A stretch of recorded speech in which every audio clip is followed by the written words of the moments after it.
Horror कहानियां TV. काला जादू। अपने बेटे रिशु के माथे से टपकते हुए पसीने को देखकर सविता की हालत खराब हो गई। ऐसा आज पहली बार नहीं हुआ जब रिशु नींद से घबराकर जागा है। हाय मेरा बच्चा, न जाने किसकी नजर लग गई है तुझे। जब से मेरे बच्चे ने 10वीं के एग्जाम में स्कूल टॉप किया है तब से रोज बुरे बुरे सपने आने लगे हैं। हाँ माँ, मैंने आज फिर से एक काले साए को देखा। वो यहीं मेरी आंखों के सामने खड़ा था। माँ मुझे बचा लो माँ। वो मुझसे कह रहा था कि मुझसे बदला लेगा। माँ कहीं ये प्रशांत। चुप कर, कैसी बात कर रहा है? दोबारा उसका नाम मत लेना। मुझे पता है ना उस प्रशांत ने आत्महत्या कर ली, तो बार बार उसका नाम मत लिया कर। मम्मी, क्या सच में प्रशांत ने आत्महत्या की थी?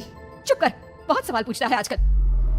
और फिर रात के बाद सविता के पूरे घर में एक अजीब सा काला धुआं छाने लगा। गहरी नींद में सोई सविता की जैसे ही आंख खुली उसका दम घुटने लगा। वो दौड़कर रिशु के रूम की तरफ गई जहां उसके दरवाजे पर घूमती एक काली परछाई देख वो बुरी तरह से घबरा गई। कौन है वहाँ? कौन है? सामने आओ। ये मैं हूँ, तुम्हारी काली करतूत। और अब मैं तुम्हारे बेटे को ले जाने आया हूँ। नहीं, मेरे बच्चे को छोड़ो प्लीज। मेरे रिशु को कुछ मत करना।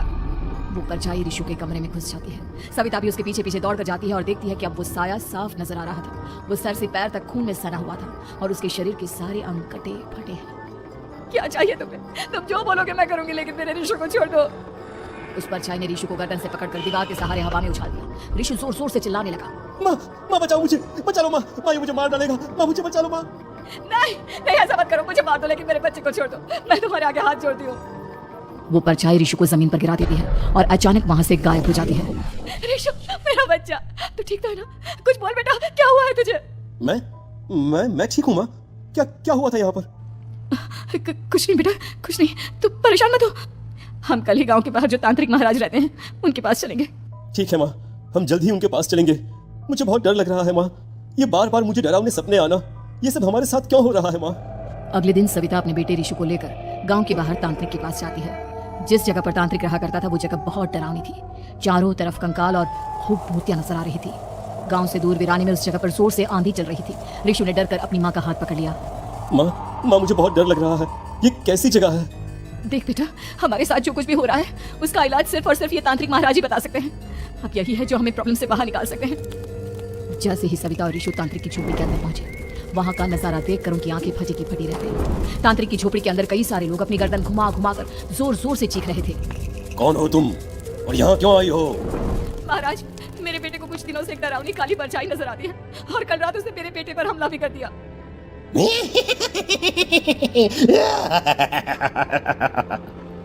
मम्मी हमें यहाँ से चलना चाहिए। ये जगह मुझे ठीक नहीं लगती। नहीं बेटा, ऐसा नहीं कहते। रुक जाओ, 2 मिनट के लिए रुक जाओ। क्या कहा? काली परछाई? तुम्हारे बेटे पर किसी काली परछाई ने हमला किया? हाँ महाराज, वो कह रही थी कि वो मेरे बेटे को कुछ कर देगी। कोई उपाय बताइए महाराज, मेरे बेटे के साथ कुछ गलत नहीं होना चाहिए। तुमने किसी दूसरे के साथ गलत किया है तो तुम्हारे साथ भी गलत होकर ही रहेगा। तुमने किसी की जान ली है, किसी को मार डाला है तुमने। नहीं महाराज, मैंने ऐसा कुछ नहीं किया। मैंने किसी की जान नहीं ली। मुझे कोई उपाय बताइए। लगता है तुम इतनी आसानी से नहीं मानोगी। मैं तुम्हें अभी उस काली परछाई से मिलवा देता हूँ और वही सारा सच तुम्हारे सामने लेकर आएगा। सविता और रिशु ने डर के मारे अपनी आंखें बंद कर ली। तभी अचानक तांत्रिक की झोपड़ी में अजीबोगरीब आवाजें गूंजने लगी। सविता और रिशु बुरी तरह से कांप रहे थे। आंखें खोलो और अपने सामने देखो। क्या यही है वो जिससे तुम कल रात को मिली थी? बताओ मुझे। हाँ, इसने कल रात मेरे बेटे के ऊपर हमला किया था। ये उसी लड़के की भटकती हुई आत्मा है जिसे कुछ दिन पहले तुमने मार डाला था। मम्मी ये महाराज क्या कह रहे हैं? क्या सच में आपने किसी की जान ली है, किसी को मार डाला है?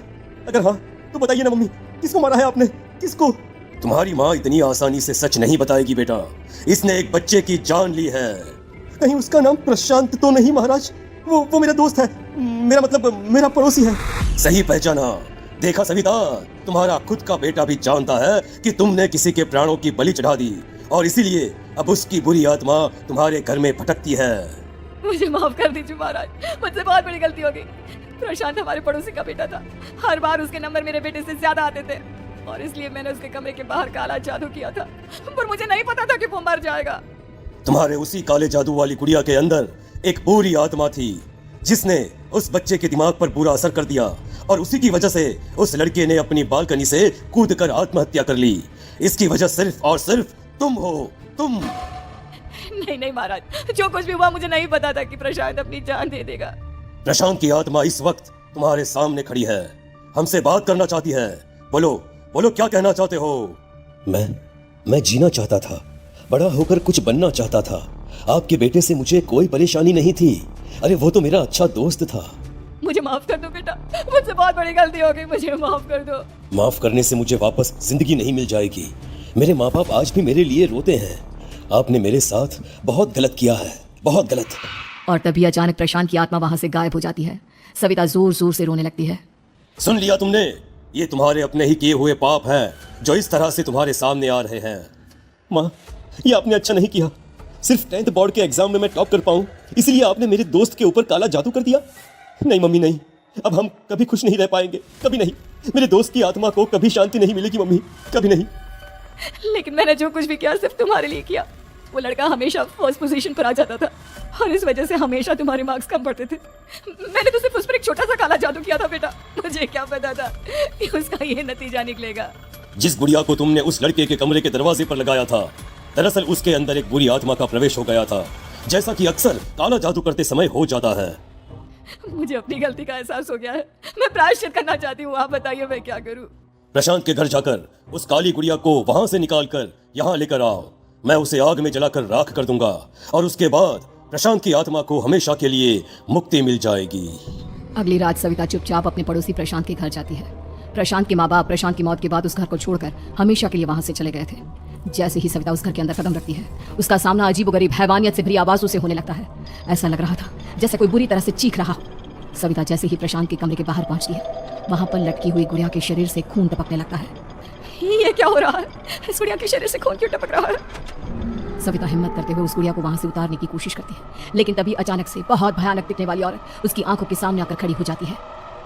मैं यहाँ से कहीं नहीं जाऊंगी, और अगर तूने मुझे यहाँ से हटाने की कोशिश की तो मार डालूंगी मैं तुझे। नहीं नहीं, मुझे तुम्हें यहाँ से ले जाना ही होगा, नहीं तो मेरा बेटा, उसकी जान को खतरा है। मैं तुम्हें नहीं छोड़ सकती।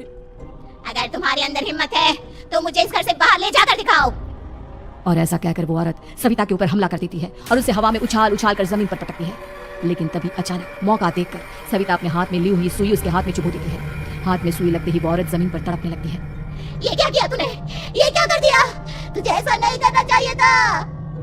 तांत्रिक ने मुझे कहा था कि तुझसे जीतने का सिर्फ यही एक तरीका है जिससे मैं अपने पापों का प्रायश्चित कर सकती हूँ और अपने बेटे की जान बचा सकती हूँ। और उसके बाद वो डरावनी दिखने वाली औरत एक छोटी सी जादुई गुड़िया में तब्दील हो गई और सविता ने उसे ले जाकर तांत्रिक को दे दिया। तांत्रिक ने जादुई गुड़िया को आग के हवाले